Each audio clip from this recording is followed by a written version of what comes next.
Ang ihahanda natin ngayon sa hapag ay ang turong halo-halo. Ang mga sangkap na ating gagamitin: saging na saba, nata de coco, haricot beans, munggo, makapuno, langka, at pambalot ng lumpia. Ang turong halo-halo ay isang kakanin o merienda na maaaring bago sa inyong pandinig.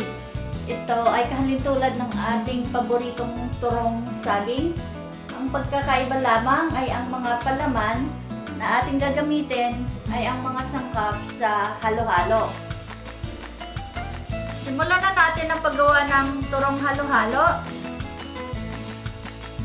Pumilas tayo ng ilang piraso ng pambalot na ating gagamitin sa paggawa ng turon.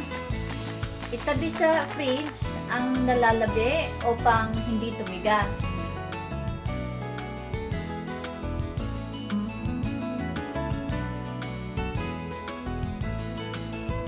Maglatag tayo ng lumpia wrapper. At isa-isa nating isalansa ng mga sangkap. Unahin natin ang saba.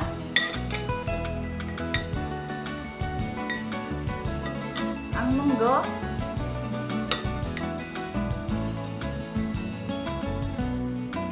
Haricot beans.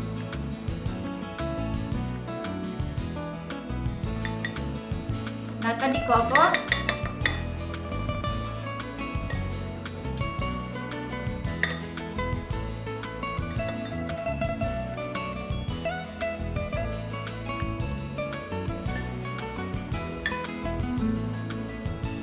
Makapuno,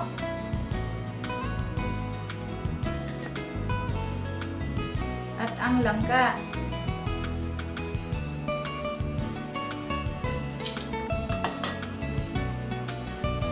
Ang lahat ng mga sangkap na ito ay ang halo-halo sa bote. Pinagbukod lamang natin.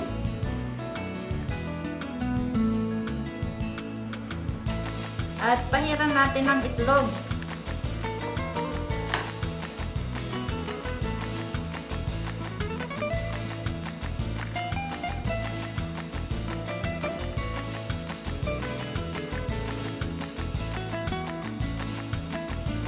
Nagpainit na tayo ng mantika at isa-isa nating ihulog ang ating turon.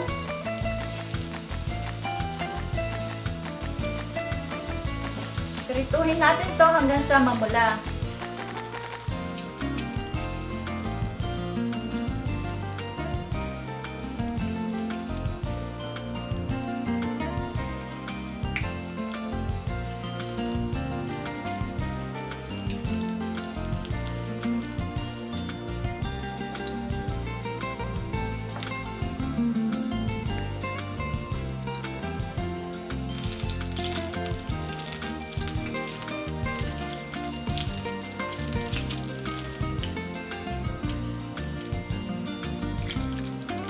Ngayong mapula na ang turon, hanguin at patuloyin ang mantika sa isang metal na salaan.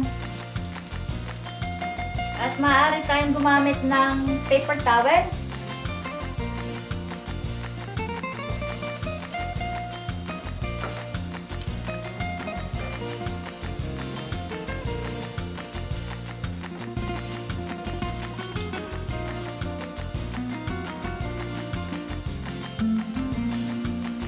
Ito na ang ating turong halo-halo. Sana nagustuhan ninyo.